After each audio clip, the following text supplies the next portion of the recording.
Hello folks, the oil light is staying on this Hiace fan and needs to be reset. To reset the oil light after an oil change, all you need to do is pop out this rubber grommet and that will give access to the button behind it.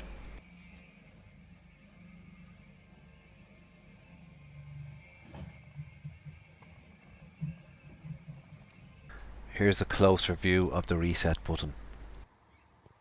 To reset the light, just turn on the ignition and with a thin screwdriver or something slim, press the button once. Don't forget to refit the rubber grommet if you haven't lost it.